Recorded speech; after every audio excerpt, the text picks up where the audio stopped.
Sur France Bleu Provence, c'est le vendredi, c'est le coup de cœur de Marie-Blanche Cordoue. Bonjour. Bonjour Philippe, bonjour à tous. De l'association des mots des livres à Céreste. Ce matin, Marie-Blanche, votre coup de cœur littéraire, c'est une librairie et une association marseillaise que vous mettez à l'honneur.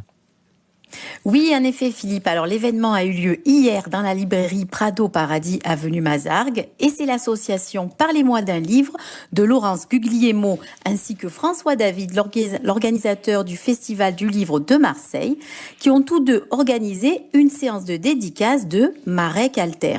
Alors autant vous dire qu'il y a eu beaucoup de monde, les fidèles lecteurs marseillais étaient au rendez-vous pour écouter cet écrivain connu, traduit en plus de 20 langues et qui vend ses livres à des millions d'exemplaires à travers le monde. Rappelons que Marek Alter, en plus de nous délivrer des histoires et des réflexions merveilleuses, milite aussi pour l'apaisement et la réconciliation dans une France toujours exposée aux tensions religieuses. Alors Marie-Blanche, il était là pour nous présenter son dernier livre, Un monde sans prophète, c'est aux éditions Hugo Doc. Oui, exactement. Et d'ailleurs, dans ce livre, il déplore l'absence de prophètes au sens étendu du terme, l'absence de personnalités à fort charisme, comme par exemple les écrivains des siècles derniers, tels Hugo ou Camus, ou encore l'abbé Pierre. Et il nous explique tout ça au micro de France Bleu Provence. On l'écoute.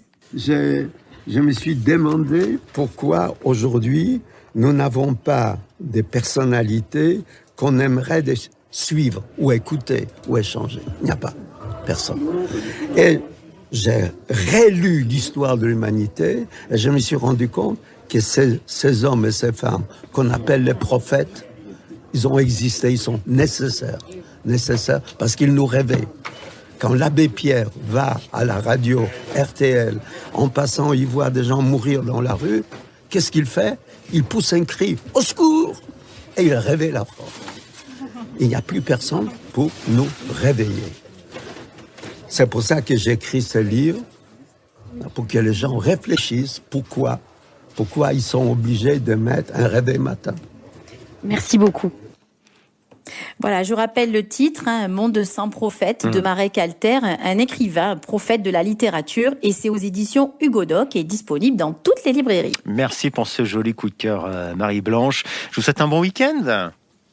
Merci beaucoup, bon week-end à tous. Vendredi sur France Bleu Provence à 8h40. Tiens, justement, puisqu'on parlait de lecture, lire pour se grandir, c'est la une de la Marseillaise ce matin. Lecture cause nationale, cause estivale. On y revient dans un instant avec Léo Purguette, c'est le président du journal La Marseillaise. À tout de suite. France Bleu Provence.